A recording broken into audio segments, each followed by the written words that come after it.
Dana, thank you so much for joining me here again on the Homeschool Sanity Show. Before we dive into our topic, which I'm super excited to chat about with you, I would love to know what has been happening with you and your family since we last spoke a couple of years ago. Wow. Um, my kids are like grown. My youngest left for college in August. We're actually Mhm. talking right now when she just came home last night for Christmas. So, two of my kids go all the way across the country to school. So it's been interesting. Yeah, we've my middle son went on a gap year mission trip and then decided to go, far away to school. And then my daughter went far away to school. So we're kind of in a fun phase of life right now where we're not technically empty nesters because literally 2 days after the younger two moved out, the oldest said, "Hey, I think I'm going to come home for a little while." And I was like, okay. So, yeah, it's just been, it's that phase of life where you're like, I'm glad I like roller coasters because I better because you just kind of are along for the ride, which is so much fun because they are turning into they're creating their own lives and it's just fun to get to be along for that ride. Mm. I love that you said that, Dana, because I know when I had little kids, I wanted to push pause because I thought there could be nothing more fun than having young kids at home. And it was a blast. It really was a blast.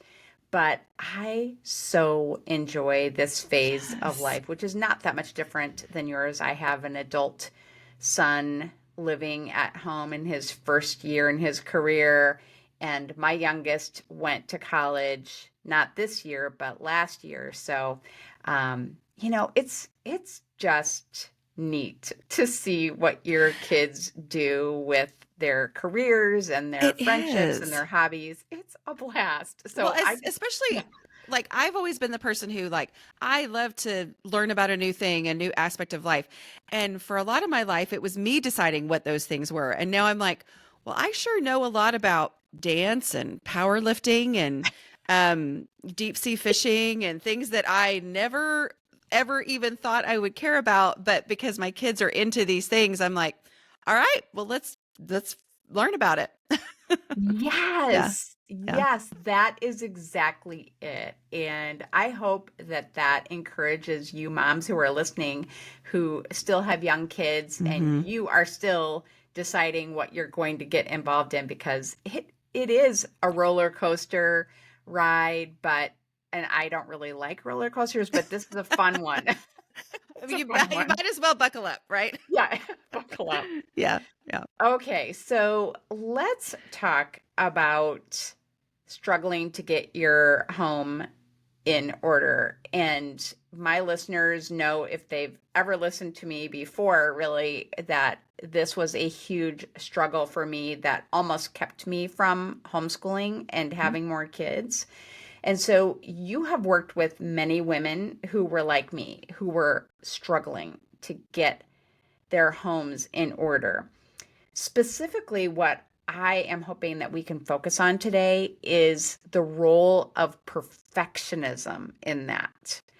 What is the role of perfectionism in the problem with us getting our lives and our homes in particular in order and getting our act together?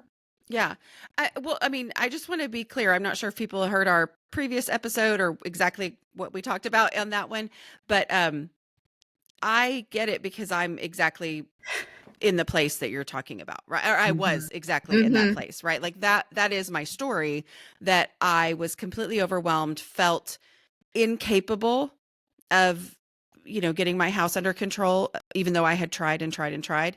um so as far as perfectionism goes, it's tough because here's what I always say basically on everything is if identifying perfectionism helps you to make progress in your home, if identifying that because for a lot of us, that is the issue, right? Is we think, well, I can't do it perfectly. So I'm either, I don't know that we say I'm not going to do it, but we are waiting for the time when we can do it perfectly, right? Like when Yes. my kids are older, when we have a bigger home, when, all the perfect situation, everything comes together at exactly the right time.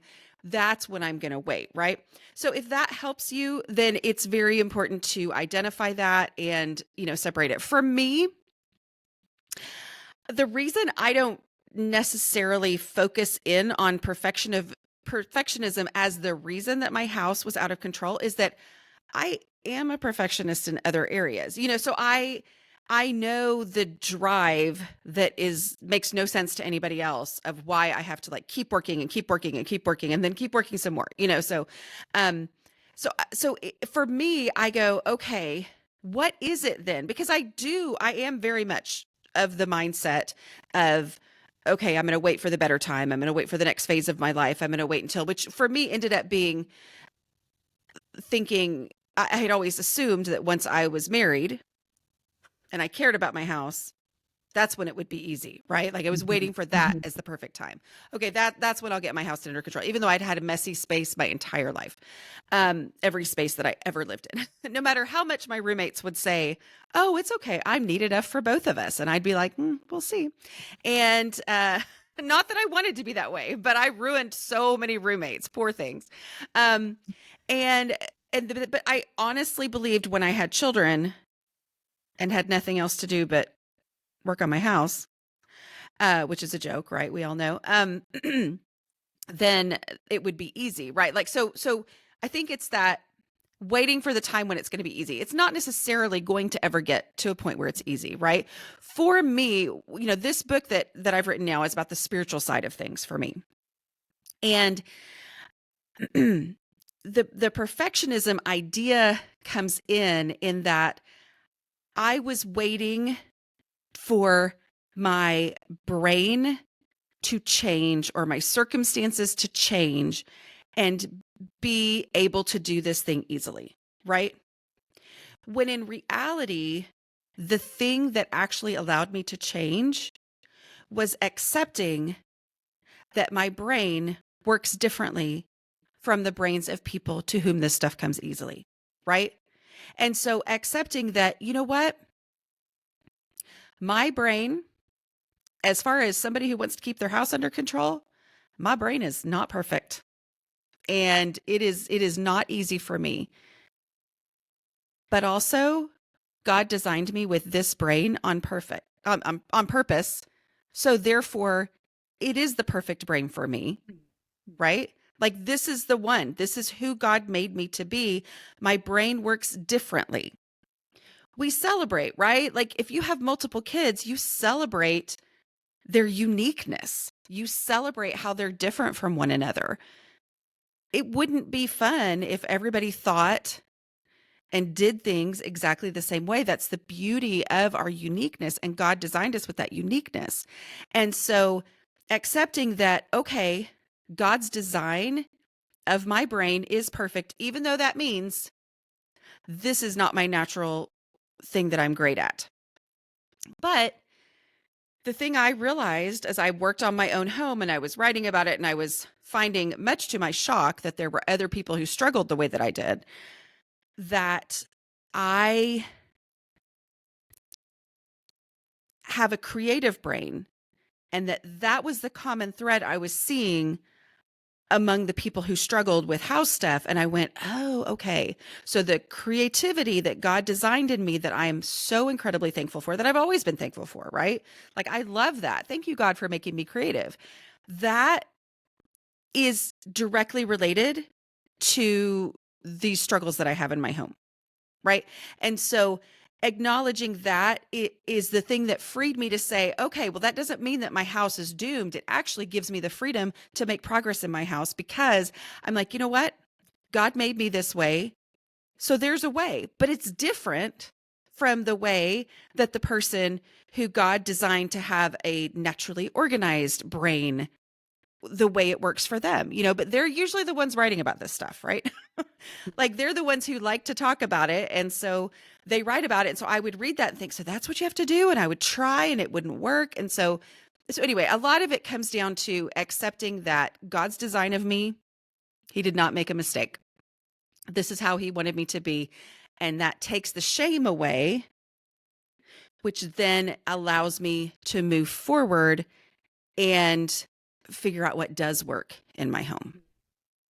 I'm so glad that you used that word shame because I think so many of us, I know I was absolutely there, are ashamed of the states of our homes. Hmm. We don't want people to surprise us, um, to come in, and if they did surprise us and they went into a dirty bathroom, we would just be dying. Hmm.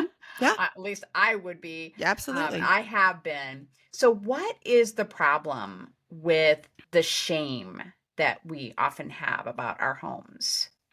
Well, I think it's, you know, the reality of the creative brain is that we see the world differently, right? We have a unique ability to be able to throw ourselves into a project at the expense of everything else, which the world needs that, right? The world needs people who can throw themselves into a project and not worry about all the little things that might keep you from being able to actually tackle the project. So that's a great thing, right? But we end up throwing ourselves into a project, ignoring these things or just not even seeing them, not even realizing that. I always say I don't see incremental mess, right? Like I see perfectly clean. Oh, I love it. And oh my word, what happened? But I didn't see how it happened, right? I didn't see it happening.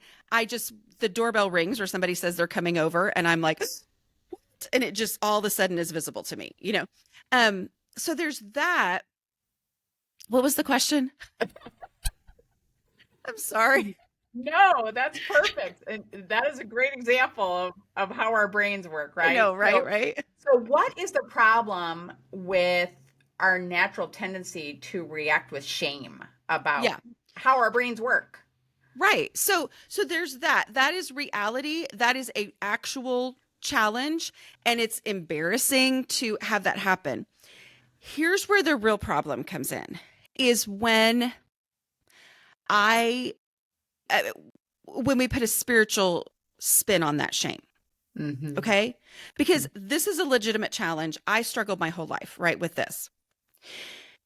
Then the reality is a lot of times when this stuff is talked about by Christian women,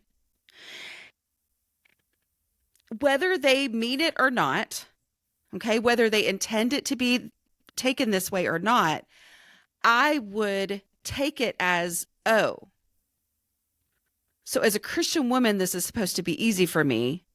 And instead, it feels impossible for me. So now I not only have just, it's natural embarrassment, right? For your toilet to be dirty and somebody comes over. I mean, that's just normal, right? You're like, "Bah." Okay.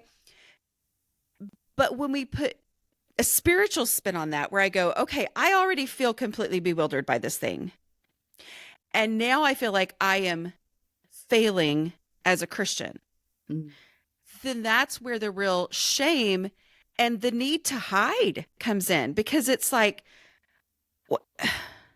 This doesn't make any sense to me. I hear people talk a lot about this same subject from the other perspective of perfectionism being like those who can't stop cleaning the house, like who Mm. see one bit of um dirt or one pair of dirty underwear hanging on the stair railing or whatever and they're I'm just kidding. But It's like fine. and they're just like, "Oh, but I can't stop. I can't stop cleaning. I can't stop cleaning." And then hearing God showing them, I have never been looking at that. I am looking at your heart. I love you. And they say, oh, that helps me relax. I would hear that same story.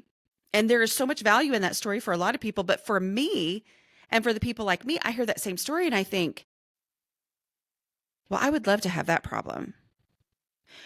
But what does he think about me when it's not an issue of me needing to let up on the perfection in my home? It's an issue of I am actually incapable of doing this. So it made me feel inherently flawed, and that shame was intense. Absolutely. Because I think that is connected to some of the lies that you say that we believe about our messy homes. And I want to get to that in a second. But before we do, I want to ask you why you are now writing a book about the spiritual side of your journey. You haven't talked about your faith and how it intersects with this topic before. So why now? Well, I'm a Christian, and I it's everything to me. Like it's the defining thing for every aspect of my life, right? Is my relationship with Jesus. And I have never not talked about it, but I've Mhm. never made it the subject of what I share. And a lot of that comes from the fact that when I started, I started a blog back in 2009 that I thought was going to be a temporary practice blog. It was my compromise to get to start writing because I wanted to start writing. I wanted to encourage women. God was calling me to write. And yet I felt like I needed to get my house under control first because it was just consuming me, right? It was such a disaster. So I started writing about that anonymously, did not intend for this to be the thing that I taught anybody ever. Would have thought, well, I did think, I mean, if anybody had ever asked me questions, which they started asking me questions pretty quickly, like, how do I do this? And I was like, do not come to me for advice. Why would anybody want advice about house stuff from me? This makes no sense, right? So I worked on my house, and I was expecting God to reveal to me at some point the thing that had been kept hidden from me, the spiritual truth or the Bible verse that I'd never actually read, or something that was going to make me go, I get it now. This is easy and my house is perfect forever. Like I just assumed I was missing a spiritual truth, right? As Mhm. I was working on my house, and I was also growing spiritually, because at the same time, about a year before I started the blog, was when I started an intense Bible study where I was truly studying the Bible for myself for the first time ever, right? Like I had been in church and I had studied the Bible, but not that kind of daily Bible study at the same time. And instead, God was showing me again and again, Dana, I don't care about your house. I care about your heart. And he showed me this is not a spiritual issue. Mm. And that was incredibly freeing to me to know he had made me the way that I was. He was not, I didn't have to get my house cleaned up in order for him to love me, any of that, which is all stuff that I knew, but I really finally understood it spiritually. Right. And so that was why my first several books, I didn't include spiritual content because of what I said before about when you mix in spiritual content with how to get your house under control, it's very hard for the person like me to not then feel like when I fail at this house stuff that I'm not failing spiritually. Does that make sense? Mhm. So I kept those things separate because that's what God was showing me again and again. And through that, I have built a online platform audience business that is based on me teaching these things for the people whose brains work like mine. Mhm. But here we are, and the most important thing in my life, the only thing that ultimately matters, eternally matters, is my relationship with Jesus. And so I can't not share that, right? Like I want to share that, and it's time for me to do that. But I have also earned this place to speak about this from this perspective because I think if I had written this book in 2011, when I was 2 years into what I call my deslobification process and I was still figuring it out, and God had showed me this at that point, I don't care about your messy house, I care about your heart. If I'd written it in 2011, I think that it would have been easier for people to do what I think is possible to do when somebody just hears Jesus doesn't care about your your messy house. That, oh, okay, so you're saying that I don't have to worry about cleaning up my house. But I've earned the right to say, we're not saying that your house doesn't need to be cleaned up, but I'm also saying that it's not a spiritual issue. But it's like because I've written the other books, because I teach that other stuff, then we're able to take this distinction, this nuanced distinction, and have that conversation, right? Like, this book is not about how you need to get your house cleaned up. Also, none of my books are about how you need to, because the people reading my books already want to. And that's the biggest frustration, right? Like, that's one source of shame, is that people assume when your house is a disaster that you don't care. And that's incredibly hurtful for the person whose house is a disaster, because I know that I cared desperately. And when someone would say, oh, they must just like living that way, whatever, I know that that's absolutely not true. But when your house looks like that, you can't say, no, I care, because you know what I mean? I do. Because the person looking on is like, well, it doesn't look like you care. And I'm like, I promise I care. I promise I'm trying. And so I get all of that, and I needed to earn the right to have this nuanced conversation. Yeah. Well, I think it's wonderful. I'm really excited about it. And I think so many women who also love Jesus and have Jesus at the center of their life and also have brains that work like ours, I think are going to be really liberated. I hope so. And that is super exciting to me. I mean, and that's what Jesus did for us, right? He liberated us from the trying, Yes. and failing Yes. and failing and failing. So I love that parallel that you have. Okay, so now I get to ask you about some of the lies that we believe, and the lies are very important for me to focus on, because as a psychologist, I know that believing lies can lead to all Yeah. sorts of problems, not just a messy house and being distraught about a messy house. So, can you tell us what are some of the things that we believe, especially when it comes to our faith and our struggle to make order out of chaos in our homes? Yeah. So, the first one that I think is important to talk about is the idea that cleanliness is next to godliness. That's a phrase that gets thrown around.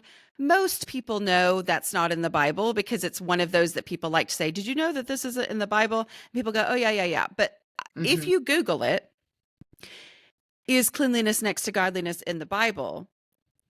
The vast majority of the blurbs will say, no, but the idea is there, but it's commonly believed, but whatever. Um, and I think that's the way that a lot of us take it when we don't really dig in and go, okay, what is this saying and why is it wrong? Right? It is true that God gave us our homes and our spaces to steward, and that they all belong to God, and all of that stuff is true, right? Like, when you tell, I would tell my children when they were cleaning up their room, like, well, this is the stuff that God gave us. This is the space. We need to take care of it. And that's all great. Right. But when you let cleanliness is next to godliness be the phrase that is said or the phrase that is believed, then it blurs this line, and it nothing gets us to God. He brings us to him, right? It is grace alone through faith alone, nothing that I do. But if I think that cleanliness is next to godliness, and godliness is kind of a concept that's difficult, because it is an issue of giving up my control, right? Which is actually the hardest thing to do, isn't it? I mean, it is for me. It's this realizing, you know what? I have to fully trust and rest in God. It is easier to scrub the bathtub and let that be the thing that makes me feel closer to God, because cleanliness is next to godliness, right? And when I take that away and I say nothing, not even this can. So in Matthew, Mark, and Luke, there is the story of Jesus. Really, about the first time that he just gets furious with the religious leaders and calls them hypocrites, just calls them out. And I was reading through the Bible in preparation to do this thing. I'd read most of the Bible, but I was like, no, I need to read it beginning to end, which, wow, there's a lot of stuff in there, right? Okay, to deal with. But when I got to this story, I just kind of giggled because I knew I was going to write this book. And I was like, okay, God. Yeah. So I knew that story of him calling them hypocrites, but I hadn't ever had it register what happened to bring about this speech by Jesus. Do you know what it is? I don't know if you've read the book or not. Are you talking about like the cup, the like, or like, It's you know, the his disciples were eating with okay, unwashed hands. with unwashed hands? Okay. So it is literally an issue of cleanliness. Mm-hmm. Okay. They're Mm-hmm. eating with unwashed hands, and the religious leaders are like, oh, why are you letting them eat with, this has to be the disqualifying thing, right? Like, Mm-hmm. they're always looking for a way to disqualify Jesus as a voice of authority that people should listen to. They're like, no, no, no, no. See, look, his disciples are eating with unwashed hands. That goes against the traditions of the elders. And this is the issue that Jesus used to make the distinction between traditions Mm-hmm. and actual spiritual issues. Okay. So this issue is one where washing your hands before you eat is a really good, Mm-hmm. really important thing. I mean, I am personally a germaphobe, and I cannot eat the chips and salsa until I have washed my hands after touching the menu. I mean, like, so my family knows, I'm always like, oh, can you open it for me? Because they don't mind. And so it doesn't bother me for them. I'm like, can you open the menu? Okay. Can you turn the page? Okay. Okay. Yeah. You don't care if they get the germs. You No, just no, they're don't want. fine. They're fine. But Okay. so Okay. I mean, I'm like, it's a real issue. And like, washing your hands before you eat, nobody is saying that's a bad thing. He Mm-hmm. is not saying that's a bad thing. Of course, you need to do that. Of course, we need to get our houses to where we can live safely and comfortably and all of these things that I've written about for 15 years, right? Like, of course that. But don't make it a spiritual issue. Mm-hmm. When you make it a spiritual issue, he ends this, speech that he's giving with, you weigh people down with burdens they cannot carry, and you won't lift a finger to help them. Meaning you're adding to their spiritual burden. And it just doesn't play out in the end. It doesn't go with making this a spiritual issue, saying that you have somehow spiritually failed because you haven't done this thing, or it's hard for you, or whatever, is adding a spiritual shame onto what is already a challenge, right? Let's don't add on to that, because it takes our focus away. And the issue is that, the Proverbs 31 woman, I talk to so many women who tell me they're scared to read that chapter of the Bible. They just don't even want to read it because they're scared, because they're like, well, I can't live up to that. So I tackled it in the book. There's nothing in there about cleanliness. Not one little teeny tiny reference, not using a different word. There's nothing about being organized, about being decluttered, none of that.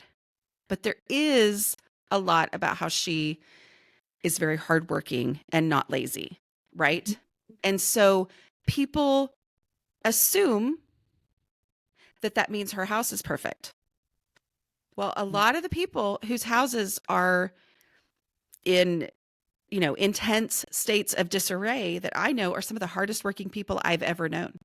And Mm. that is a big part of the disconnect of how does my house look like this when I am not a lazy person? It doesn't look like this because I've been laying on the couch doing nothing. Like I would literally work and work and work and work and work on my house till I was completely exhausted. And then if someone was to come in, they would be like, wow, she must never clean, because I would be scrubbing the floor while every surface was covered in clutter. And so I was trying to get it perfect, but I just didn't understand the things that I now know about what makes the biggest impact and where to put my energy and all that kind of stuff. Um, but yeah, so all these things together just bring in so much shame into the picture. And so that's why I just dove in and said, let's talk about this. Let's talk about how this is a lie that it needs to be discussed. Instead of just saying, oh yeah, cleanliness is not next to godliness. Let's talk about why. Well, to talk about why, we need to talk about grace. We need to talk about our complete inability to get to God and how he came down for us. Absolutely. I love that. I am thinking about the statements that you have sprinkled throughout our conversation that are actually good news about being a naturally messy person, which is what I consider myself to be. Although I have learned how not to be, Mhm. how to be, what I always say is that I am organized enough to do all that God has called me to do. Exactly. Um, but one thing I just want to throw in there before I ask you to kind of recap what is good news about being or just having a messy house. How about that? Is I think about a family member. I won't call this family member out.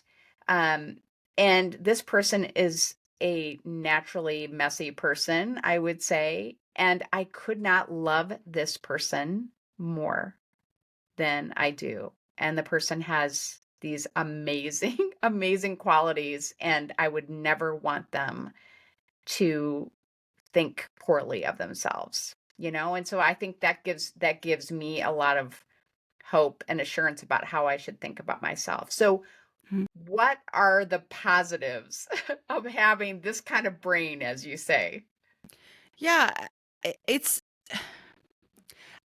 one of the things I teach people is that I have a project brain. A lot of us have project brains where we do really well at projects. Like we can plan, execute, evaluate projects better than a lot of other people. And then we look at our homes that are a mess and we think, okay, well, I'm going to do the same thing I do to be able to be successful in other areas of life. I'm going to apply that to my house. And that doesn't work because my house is not a project. It's an ongoing, never ending. There are always new dirty dishes. There are always things. And so what I used to do is I would, spend an entire weekend cleaning the house from top to bottom, not actually decluttering anything. Um, and then I would be like, oh, okay, that's done. And then the next time I even thought about the house, it was back to worse than it was before, which would lead to me being frustrated and, waiting and putting off doing another marathon clean or whatever. So, but that same brain is what allows us to do amazing other things. I was a theater arts teacher. I am highly organized when it comes to people. I used to always say I am really good at organizing people. I just can't organize my things, right? Mhm, Like mhm, that. So those gifts that we're given of being able to uh, drop, being able to be there in someone else's time of need, because it never occurs to me that if I go and help this person, that I won't have time to do my dishes. I'm like, what? mm, Like where I have a wonderful friend who's always there for people too. So I'm not saying she's not. I'm just saying like her first thought is, well, I got to figure out how I will keep my house running smoothly before I take on something else. And I'm mm. like, oh, I'll take on the other thing and never think about that. And those things are different and the world needs all of us. I generally, when someone will tell me about, oh, this person in their life who's super messy, I'm like, can I make some guesses here? They're really kind. They are super fun to be around, right? And they're highly creative and they're always like, yes, exactly. And I'm like, yes, that's the reality is that creativity and holding on to stuff go together. Not that everybody who's creative holds on to too much stuff, right? Mhm. But most people with clutter are highly creative. And we've gathered those things out of this desire to do something creative or helpful to other people or be there in people's times of need. I'll have just the thing when they need it. But then the problem is we just keep doing that with all these great intentions to the point where then we're frozen and we can't find the things when we need it and we don't have the space to actually do the creative thing and all that. So, yeah. Right. Which is where your previous books really come into play. I'm definitely going to be linking our previous conversation in the show notes for this episode. You will want to listen to it and you will want to get Dana's other books. But for now, I would love to hear more about what we can find in your new book. Of course, give us the title and tell us where we can get it too. So it's called Jesus Doesn't Care About Your Messy House because I'm nothing if not a little bit blunt. We went back and forth on that title, and then finally my editor was like, "No, that's exactly what this book is about." So, in it, I go through the Proverbs 31 woman. Cleanliness is next to godliness. Why does it feel like cleanliness is a spiritual issue? What did Jesus actually say about it? And then in the second half, I go through what have I learned spiritually through these struggles that Mm, help me to see these struggles as a gift, because if they bring me closer to God, then that's a gift, right? And so it helps me appreciate and be thankful for the way that God made me. So, I talk about the container concept and other things, but how that helps me understand God, because a lot of what I do in teaching about housekeeping and decluttering and all that is reality acceptance. Just like, okay, let's boil this down to the actual way that things work and what has to be done. Well, God designed things to work the way that they work. And so, we're able to understand him more and his character more through his creation. So yeah, we go into that.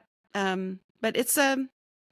I've worked on it for a long time because this is the only thing I've written that actually matters. You know mm, how mm, that feeling is, even though I'm very obviously the other stuff matters too, because mhm. you know there's that need. But if you don't get anything else, understanding that Jesus doesn't care about your messy house, he cares about your heart. That is it. Mm. Okay, and so where is the best place to get a copy? Yeah. So anywhere books are sold, all the typical places, it's in all the formats, ebook and paperback and um, audiobook. You can go to my website, which is aslobcomesclean.com, and find the links there. If you go to aslobcomesclean.com/Jesus, then that will give you any kind of uh, bonuses if this is beforehand, or see if they're still going or whatever, for ordering there. So Well, that sounds perfect. Thank you thanks. so much for sharing with us today. I mean, it has encouraged me too, even though I feel like I'm I know I'm a lot further along in my journey with this issue, but especially when you were talking about how, well, there were a couple of things that I will be pulling out as quotes to share. But um, the one thing that just really hit me at the end there is when you were talking about some of these people who are like this, they will just drop everything for a friend without even thinking about how it's going to impact their house. And that is definitely me. And that's not something that I want to change. Mm-mm. So you encourage me. So thank you so much. Yeah, we are really fun people. I love it. I love it. Yeah, Well, thanks again, and best wishes with this book launch as well. thank you so much.